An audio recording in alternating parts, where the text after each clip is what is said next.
Em meu primeiro ano de mandato nesta Casa, há 6 anos atrás, apresentei proposta de emenda à Constituição que institui o sistema parlamentar de governo.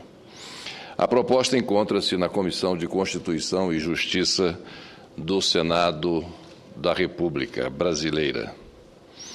Volto a este tema, senhora presidente, no momento em que se discute a possibilidade de realização de um plebiscito popular para efetivar uma reforma política.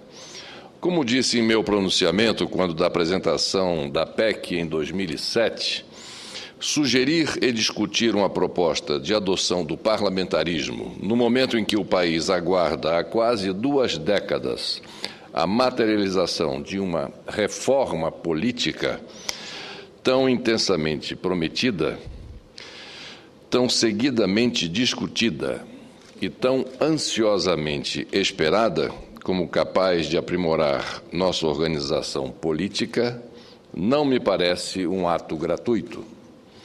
Hoje, diante do estado de efervescência popular por mudanças no sistema político e da possibilidade de um plebiscito, ou mesmo de um referendo, esses fatores trazem obrigatoriamente para a agenda política a discussão e o aprofundamento sobre o primeiro e mais importante requisito para uma reforma política, ou seja, que sistema de governo nós queremos. Essa é a pedra angular de uma verdadeira reforma política. Essa é a condicionante inicial a ser levada em conta. Da sua definição é que poderemos partir para o detalhamento do novo modelo de sistema partidário e eleitoral mais adequado para atender às demandas e aos anseios da sociedade brasileira. É o caminho mais recomendado em que partimos do geral para o específico. Senhora presidente, senhoras e senhores senadores, não entro aqui na discussão da conveniência ou não de um plebiscito, ou mesmo de uma alternativa a ele, que seria o referendo. O meu propósito não é, no momento, abordar a forma, mas sim o conteúdo e a oportunidade. Restrinjo-me, portanto, a defender que, frente à necessidade de uma reforma política, a primazia do debate recai preliminarmente na escolha do sistema de governo. E aqui não quero colocar esta definição baseada apenas na dicotomia presidencialismo versus parlamentarismo. Como é sabido, existem outras formas, outras derivações. Cabe a nós estudarmos os modelos, as peculiaridades e as subdivisões de cada um desses sistemas para, numa conjugação racional de alternativas, chegarmos àquele que mais atenderá às vozes da população. Lembro que, desde o ano passado, tenho trazido a esta Casa, desta mesma tribuna, a preocupação com o esfacelamento das instituições, a crise entre os poderes, o descrédito em relação à atividade política e que muito está relacionada às reivindicações e às justas reclamações da sociedade neste momento de mobilização e protesto. Toda essa crise, como venho prenunciando, acabou por nos levar à crise do modelo de democracia representativa, ou, em outras palavras, ao fenômeno que denominei como o paradoxo da legitimidade versus credibilidade, em que há uma inversão de valores total da sociedade diante dos poderes, dos órgãos e dos agentes públicos.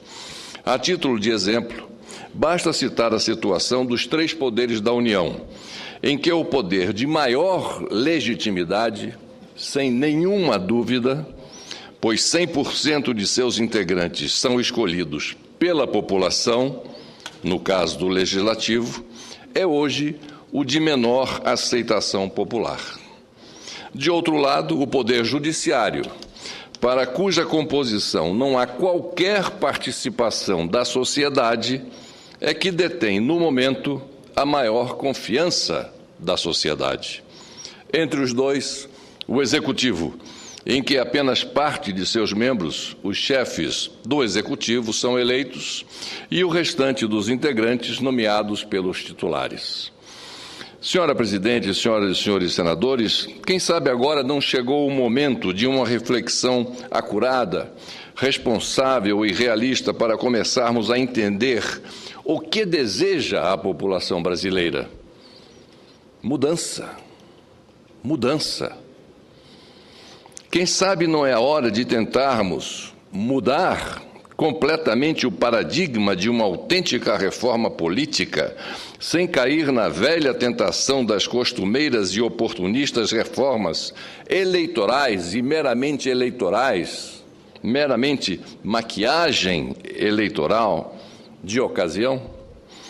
Afinal, senhora Presidente, já demonstrei aqui, quando da apresentação da minha proposta de emenda constitucional, que, na realidade, nunca exercemos o parlamentarismo aqui no Brasil.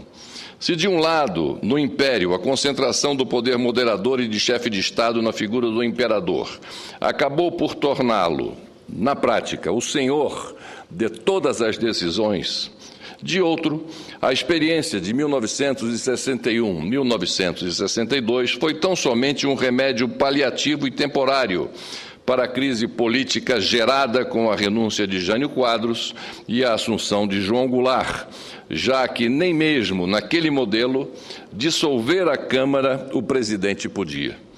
Ou seja, em ambos os casos, o que se tinha era uma contrafação ou simulação do regime parlamentar.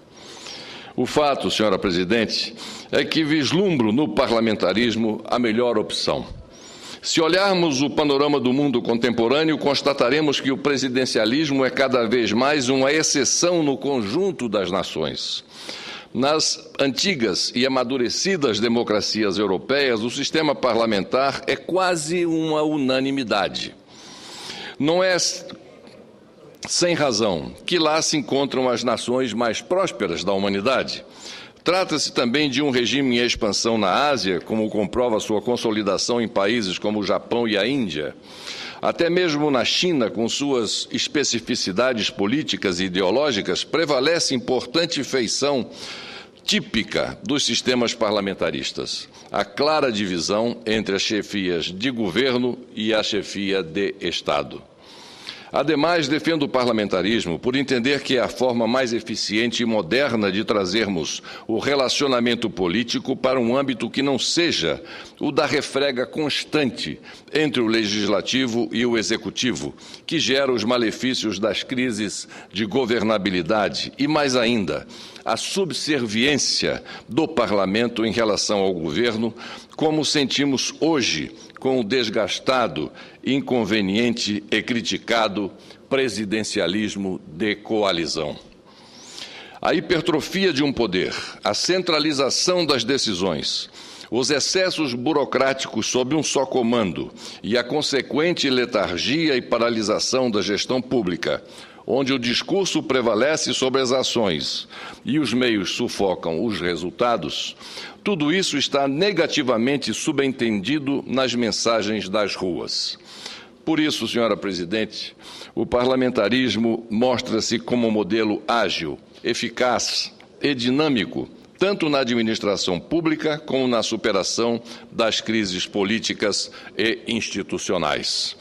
Afinal, trata-se de um sistema de governo em que o princípio de pesos e contrapesos se opera sem traumas, ao contrário de que ocorre no presidencialismo clássico, de acordo com a modalidade de executivos fortes, em que esse recurso funciona não como moderador das crises políticas e administrativas, mas, ao contrário, como seu deflagrador.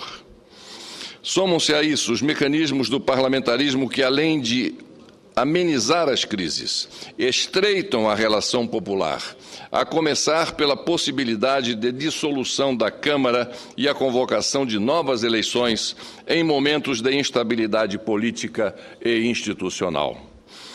Teríamos ainda instrumentos da minoria, como o voto de desconfiança construtiva, que pode dissolver o gabinete desde que a moção seja acompanhada de uma nova composição a ser eleita por maioria absoluta, bem como o voto de confiança para reafirmação do Conselho de Ministros. Tudo isso sem falar na possibilidade de queda do gabinete pela rejeição de medida provisória, instrumento típico do parlamentarismo, mas que, por esse recurso e pelas limitações para sua edição, seria utilizado com muito mais parcimônia do que hoje verificamos no presidencialismo de coalizão, ou, como dizem muitos analistas, na ditadura de uma supermaioria. Além do mais, senhora presidente, senhoras e senhores senadores, o parlamentarismo permite muito maior controle. O parlamentarismo permite muito maior controle da sociedade sobre o governo, por meio da constante presença do chefe do Executivo chamado ao Congresso Nacional para, em audiências públicas, dar explicações sobre as políticas e as ações do governo. Com isso, reforça-se a chamada accountability, ou seja, a prestação de contas do governo para com a população, que pode se dar diretamente pela sua participação nessas audiências no Parlamento ou por meio de suas emendas ou seus representantes.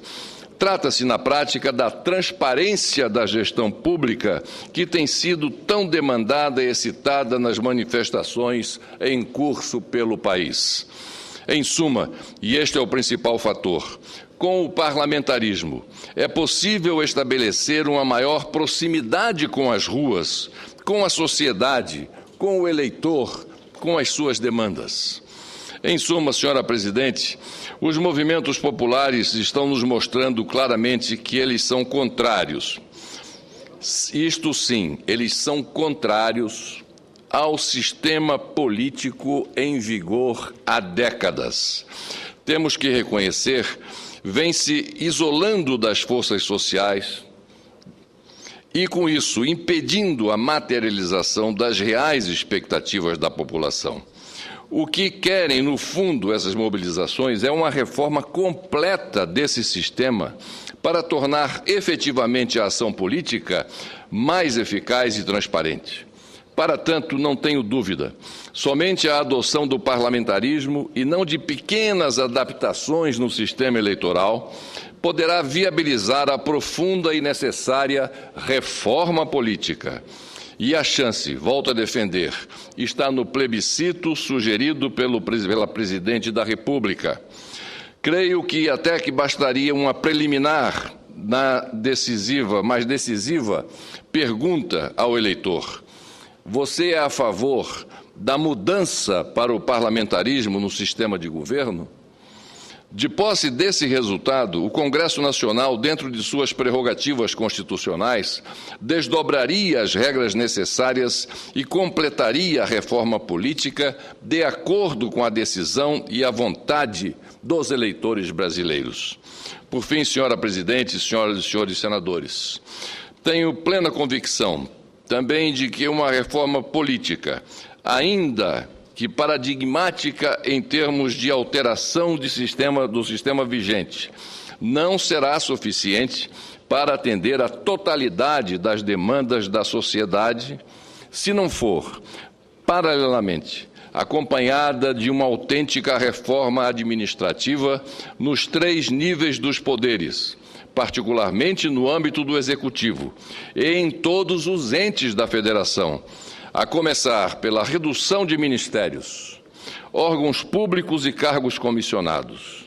Assim, o que se vislumbra das ruas é uma máquina administrativa estável, onde prevaleça o mérito, uma máquina mais enxuta e capaz de oferecer uma gestão de governo ágil, eficaz, transparente e sensível na prestação dos serviços públicos, independentemente do governo que se instale.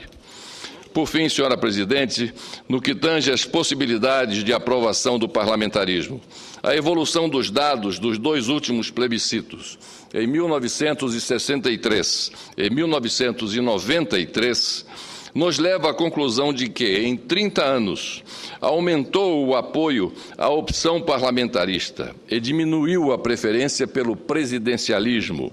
enquanto mais do que triplicou a proporção dos indecisos e indiferentes. Os dados indicam ainda que uma consistente e sistemática campanha de esclarecimentos terminaria por criar maior oportunidade de uma possível vitória 20 anos depois, em 2013, do parlamentarismo pelo voto popular, ser confirmada esta tendência constatada. Era o que tinha a dizer, senhora presidente, senhoras e senhores senadores. Muito obrigado.